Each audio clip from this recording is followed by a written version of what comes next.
नमस्कार सर्वांना, जय हरी. रेसिपीचित भाग्यश्रीमध्ये तुमचं सर्वांचं मनापासून खूप खूप स्वागत. आपण मेथीची भाजी तर नेहमीच खातो, पण मेथीपासून आज आपण थोडासा वेगळा पदार्थ बनवणार आहोत.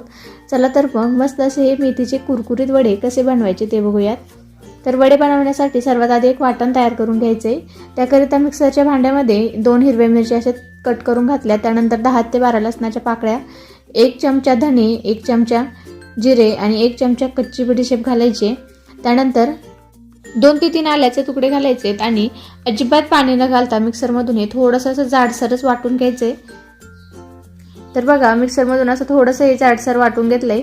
त्यानंतर अर्धी वाटी पोहे स्वच्छ चाळून घेतलेत आणि त्यामध्ये पाणी घालून 2-3 वेळा हे पोहे धुवून घ्यायचेत. आणि पोहे धुतल्यानंतर त्यात अजिबात पाणी ठेवायचं नाही, सगळं पाणी त्यातलं काढून टाकायचे. तर पोहे धुवून त्यातलं सगळं पाणी काढून टाकलंय. आता हे पोहे असं भिजत ठेवायचे.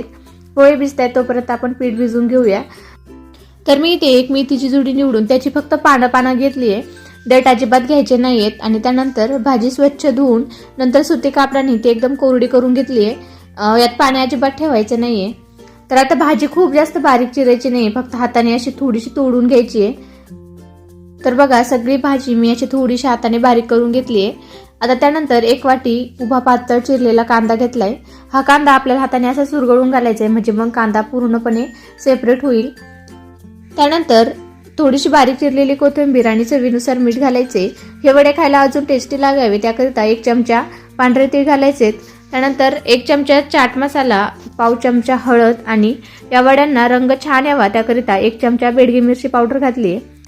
आणि मग अशी जे वाटण तयार करून घेतले ना ते पण घालायचे आणि घातलेलं सगळं साहित्य भाजीमध्ये छान मिक्स करून घ्यायचे. तर बघा, सगळं छान मिक्स झालंय आणि तोपर्यंत पोहे पण छान मऊसूत भिजले गेलेत. आता हे सगळे पोहे अशा हाताने थोडेसे मॅश करून यामध्ये घालायचे.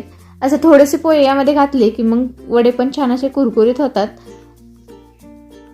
आणि त्याच वाटीने मोजून 1 वाटी बेसन पीठ घेतलंय.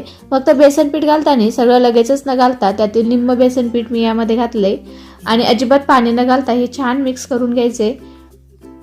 तर बघा, सगळं छान मिक्स झालंय. आता उरलेलं सगळं बेसन पीठ घालून पुन्हा एकदा अजिबात पाणी न घालता हे छान मिक्स करून घ्यायचे. बेसन पीठ असं 2दा करून घातलं की मग ते व्यवस्थित मिक्स करता येतं. आणि बेसन पिठामुळे या वड्यांना बाइंडिंग खूप छान येते, त्यामुळे वडे अजिबात तुटत नाही.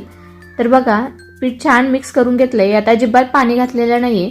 तर या कन्सिस्टन्सीमध्ये पीठ भिजवून घ्यायचे. यापेक्षा खूप जास्त पातळ करायचं नाही, असं थोडंसं घट्टसरच ठेवायचे.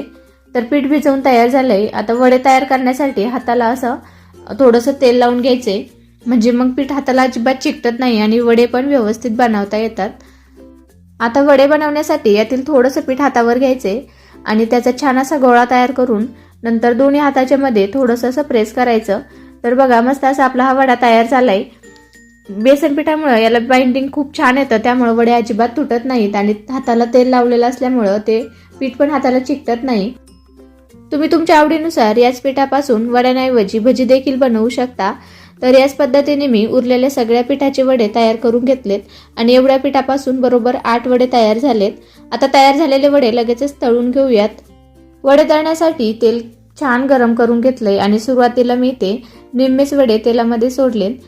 आता वड्याची खालची बाजू थोडीशी तळेपर्यंत या वड्यांना अजिबात पलटवायचं नाहीये. थोड्या वेळानंतर खालची बाजू अशी थोडीशी तळली गेली की मग सगळे वडे असे पलटवून घ्यायचे. आणि वडे तळत असताना गॅसची फ्लेम ही मिडियमच ठेवायची, कारण लो फ्लेम जर केली तर वड्यांमध्ये पोहे घातलेले असल्यामुळे वडे खूप जास्त तेलकट होतात. आणि हाय फ्लेमवर जर वडे तळले तर ते वरून पटकन तळले जातात पण आतून कच्चेच राहतात. त्यामुळं मीडियम फ्लेमवर छान असं पलटवत राहा. दोन्ही पण बाजूंनी वडे असं गोल्डन कलर येईपर्यंत तळून घ्यायचे. त्यामुळे वडे पण छान असे कुरकुरीत होतात आणि आतून पण अजिबात कच्चे राहत नाहीत. तर बघा, असं सारखं पलटवत राहत वडे छान तळून घेतलेत आणि तुम्ही बघू शकता या वड्यांना कलर पण एकदम छान आलाय.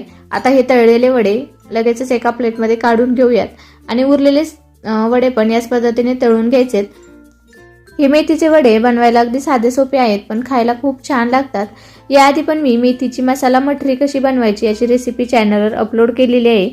तुम्हाला जर रेसिपी पाहिजे असेल तर लिंक डिस्क्रिप्शन बॉक्समध्ये देते, तिथे तुम्ही रेसिपी नक्की बघू शकता. या दोन्ही पण रेसिपी तुम्ही एकदा नक्की ट्राय करा, तुम्हालाही खूप आवडतील. तर बघा, दुसरे वडे पण तळून झालेत. आता तयार झालेल्या वड्यांपैकी एक वडा मी तुम्हाला दाखवते. तर बघा, याच्या आवाजावरूनच समजते की वडे एकदम छान कुरकुरीत झालेत आणि वडे फोडल्यानंतर आतून मस्त असे खुसखुशीत झालेत, त्यामुळं वडे खायला खूप छान लागतात. तुम्ही हे टोमॅटो केचप सोबत खाऊ शकता किंवा तसेच खाल्ले तरी पण खूप छान लागतात. तर तुम्हाला आजची रेसिपी कशी वाटली ते मला कमेंट्समध्ये नक्की कळवा आणि रेसिपी आवडली असेल तर व्हिडिओला लाईक, शेअर आणि चॅनलला सबस्क्राईब करायला पण अजिबात विसरू नका.